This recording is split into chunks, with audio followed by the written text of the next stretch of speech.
మేడిగడ్డతో సంబంధం లేకుండానే కన్నెపల్లి నుంచి నీటిని విడుదల చేయొచ్చని మేము చెప్పడం కాదు, రిటైర్డ్ ఇంజనీర్లు కూడా చెప్తున్నారని అన్నారు BRS working president KTR. Kannepalli దగ్గర 93.5 మీటర్ల ఈట నమోదైతే మోటార్లు ఆన్ చేయొచ్చని లేఖలు రాశారని చెప్పారు. ప్రస్తుతం ఈ నిమిషానికి 96.79 మీటర్లు గోదావరి ప్రవాహం కొనసాగుతుందని తెలిపారు. సబ్జెక్టు రాజకీయపరమైన సబ్జెక్టు కాదు, ప్యూర్లీ రైతులు రాష్ట్ర ప్రయోజనాలకు సంబంధించిన సబ్జెక్టు. వాస్తవం ఏంటి అంటే ఈరోజు గోదావరి బేసిన్లో తెలంగాణ రాష్ట్రంలో మొత్తం 57 మీడియం మరియు మేజర్ రిజర్వాయర్లు ఉన్నాయి. వాటి యొక్క కంబైన్డ్ కెపాసిటీ మొత్తం తీసుకుంటే మీరు ఎస్ఆర్ఎస్పీ నుంచి మొదలు పెడితే కింది దాకా మొత్తం తీసుకుంటే 418 టీఎంసీల కంబైన్డ్ స్టోరేజ్ కెపాసిటీ మొత్తం.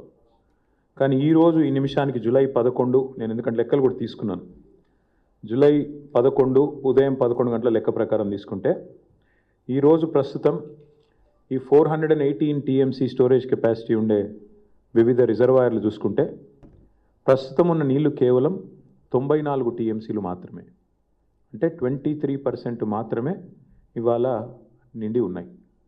అట్లాగే రాష్ట్రంలోని చెరువులు మొత్తం కలిపితే ఈ గోదావరి బేసిన్లో ఒక 253 టీఎంసీల కంబైన్డ్ స్టోరేజ్ కెపాసిటీ ఉంది. అందులో దాదాపు 50% పైగా అక్కడ కూడా ఖాళీ ఉంది. రిజర్వాయర్ల వారీగా లెక్క కూడా నాగరుంది. అంటే శ్రీరామ్ సాగర్లో ఎంత ఉన్నది, మొత్తం కెపాసిటీ ఎంత, అందులో ఇప్పుడున్న నీళ్ళు ఎంత, ఇన్ఫ్లో ఎంత, అవుట్ఫ్లో ఎంత, ఈరోజు ఉదయం 11 గంటల లెక్క ఇది లేటెస్ట్ లెక్క. సో 77% ఇంకా ఖాళీ ఉన్నది. 77% ఇంకా మరి గోదావరి బేసిన్లో ఉండే ప్రాజెక్టులలో నీళ్లు లేవు. వాస్తవానికి ఏది ప్రాజెక్టులలో నీళ్లు లేవు. వాస్తవం ఏంటి అంటే ఇది నేను చెప్పడమో ఇంకొకరు చెప్పడమో కాదు, గౌరవనీయులు తెలంగాణ కోసం తెలంగాణ రాష్ట్రంలో ఇరిగేషన్ రంగంలో మరి దశాబ్దాలుగా పనిచేసిన తెలంగాణ విశ్రాంత ఇంజనీర్లు, రిటైర్డ్ ఇంజనీర్స్ అసోసియేషన్ వాళ్ళు డీటెయిల్డ్గా గౌరవ ముఖ్యమంత్రి గారికి ఒక లెటర్ రాశారు.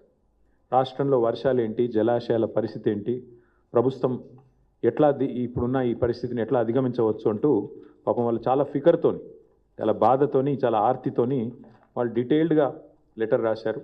రాసి అందులో స్పష్టంగా 2 విషయాలు చెప్పారు. నేను మిగతా అన్ని విషయాల లోపలికి నేను పోను, కేవలం వారు చెప్పిన ఒక 2 ముఖ్యమైన విషయాలు మాత్రం నేను చెప్తాను.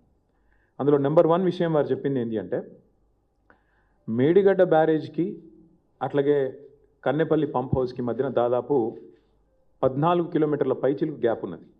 గోదావరి నది మీద మేడిగడ్డ బ్యారేజ్ ఎక్కడుందో అట్లాగే మీరు కన్నెపల్లి పంప్ హౌస్ తీసుకుంటే 14.5-15 కిలోమీటర్ల పైన గ్యాప్ ఉన్నది. ఇక్కడ స్పష్టంగా నేను చెప్పేది, ఇది నేను చెప్పడం కాదు, ఇక వాళ్ళు రిటైర్డ్ ఇంజనీర్లు కూడా చెప్తున్నది, నా మాట కాదు. రేవంత్ రెడ్డి గారు దయచేసి అర్థం చేసుకోవాలని కోరుతా ఉన్నాను. మేడిగడ్డ బ్యారేజీలు మూయకుండానే, మేడిగడ్డ బ్యారేజీలు మూయకుండానే యథాతథ స్థితిని కొనసాగిస్తూనే కన్నెపల్లి దగ్గర నదీ ప్రవాహం 93.5 మీటర్లు నమోదైతే మరి వెంటనే కన్నెపల్లి పంప్ హౌజు మోటార్లు ఆన్ చేయవచ్చు.